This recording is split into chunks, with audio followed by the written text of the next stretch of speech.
अगर कोई एक्सपोर्टर बनना चाहता है तो एक सवाल है जो सबसे पहले और सबसे ज्यादा परेशान करता है। सबसे बड़ी मुश्किल क्या है? आज हम इसी सवाल का जवाब ढूंढेंगे, और वो भी एकदम प्रैक्टिकल तरीकों से। और वो सवाल है, अपने एक्सपोर्ट के लिए खरीदार कैसे खोजें। देखिए, ये सिर्फ एक सवाल नहीं है, ये ग्लोबल ट्रेड की दुनिया में एंट्री करने के लिए ना एक सबसे बड़ी दीवार जैसा है। और इसी दीवार को तोड़ना पहला और सबसे जरूरी कदम है। लेकिन इस मुश्किल के दूसरी तरफ एक बहुत बड़ा बहुत ही बड़ा मौका भी है। अंदाजा है कि 2027 तक B2B ई कॉमर्स की दुनिया $20.9 ट्रिलियन की हो जाएगी। अब सोचिए, ये कितना बड़ा मार्केट है जो बस सही स्ट्रैटेजी वालों का इंतजार कर रहा है। तो फिर इस मौके का फायदा कैसे उठाया जाए? देखिए, हम बात करेंगे कि एक्सपोर्टर के लिए असली चैलेंज क्या है, ऑनलाइन और ऑफलाइन बायर्स कैसे ढूंढें, सरकारी मदद का इस्तेमाल कैसे करें, और सबसे जरूरी, किसी बायर को वेरीफाई कैसे करें। चलिए पहले सेक्शन से शुरू करते हैं। एक्सपोर्ट में कामयाब होने का मतलब सिर्फ एक अच्छा प्रोडक्ट बनाना नहीं है। असली चुनौती तो प्रोडक्ट से कहीं आगे की है। ये है भरोसा बनाने की, पहुंच बनाने की और बाजार को समझने की। मजे की बात यह है कि ये चुनौतियां प्रोडक्ट की क्वालिटी को लेकर नहीं हैं। असली दिक्कतें हैं इंटरनेशनल मार्केट्स की जानकारी ना होना, दूसरे देश के खरीदार के साथ भरोसा कैसे बनाएं, पेमेंट्स का क्या रिस्क है, और कहीं फ्रॉड ना हो जाए उसका डर। ये हैं असली रुकावटें जिन्हें हमें पार करना है। तो ठीक है, अब आते हैं सॉल्यूशंस पर, और शुरुआत करेंगे सबसे आसान और सबसे सस्ते तरीकों से। इंटरनेट ने तो पूरी गेम ही बदल दी है। खरीदार ढूंढना पहले से कई ज्यादा तेज हो गया है। ये हैं ऑनलाइन B2B मार्केटप्लेस के कुछ बड़े नाम। Alibaba, global sources, India mart, ये ऐसे प्लेटफॉर्म हैं जो लाखों बायर्स तक सीधी पहुंच देते हैं। यहां पर समझना ये जरूरी है कि आपके लिए कौन सा सही है। अगर एशिया टारगेट है तो शायद अलीबाबा बेस्ट है।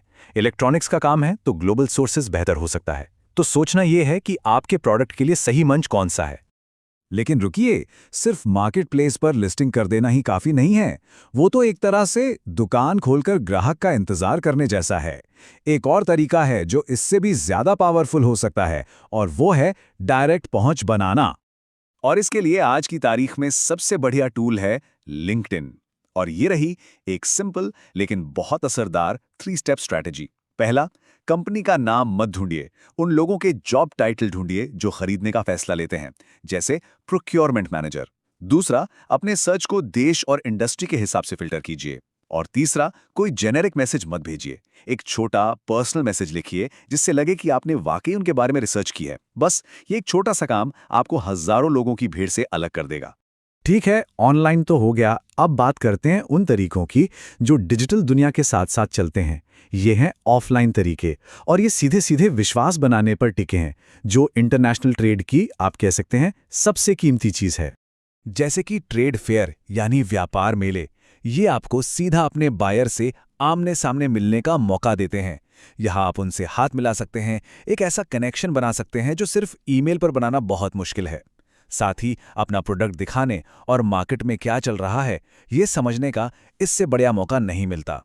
ट्रेड फेयर के अलावा और भी कई पुराने और असरदार तरीके हैं, जैसे अपने जान पहचान वालों से रेफरल मांगना, या फिर किसी एक्सपोर्ट एजेंट को हायर करना, या जो सरकारी ट्रेड मिशन जाते हैं उनमें हिस्सा लेना। ये सब आज भी बहुत काम करते हैं। अब आते हैं सबसे भरोसेमंद तरीकों पर। ये वो रास्ते हैं जिन्हें सरकार का सपोर्ट मिला होता है, जिससे फ्रॉड का खतरा काफी कम हो जाता है। ज्यादातर देशों की अपनी सरकारी एजेंसियां होती हैं जो एक्सपोर्ट को बढ़ावा देती हैं। जैसे अमेरिका में है trade.gov, यूके में है great.gov.uk। ये वेबसाइट्स वेरीफाइड बायर्स को ढूंढने, मार्केट के बारे में जानने और ट्रेड मिशन में शामिल होने के लिए फ्री या बहुत कम पैसों में जबरदस्त रिसोर्स देती हैं। इसी तरह होती हैं एक्सपोर्ट प्रमोशन काउंसिल या EPCs। ये सरकार के सपोर्ट से चलने वाले इंडस्ट्री स्पेसिफिक संगठन हैं। मसालों के लिए अलग, इंजीनियरिंग गुड्स के लिए अलग। ये अपने मेंबर्स को वेरीफाइड बायर्स का डेटाबेस और दूसरी कई तरह की मदद देते हैं। ये एक तरह से सही लोगों तक पहुंचने का गेटवे है। चलिए, मान लीजिए आपके पास सब कुछ अच्छे बायर्स की लिस्ट है, लेकिन काम अभी खत्म नहीं हुआ, बल्कि अब शुरू होता है सबसे जरूरी स्टेप, ये पक्का करना कि वो बायर असली है और आपको पैसे मिलेंगे। इस बात को बिल्कुल हल्के में मत लीजिए। एक कामयाब एक्सपोर्ट डील और एक बहुत बड़े धोखे के बीच का फर्क सिर्फ इसी बात पर टिका होता है कि आपने जांच पड़ताल कितनी सावधानी से की है। यहीं पर आप अपने बिजनेस को बचाते हैं। और ये रही एक सिंपल सी चेकलिस्ट।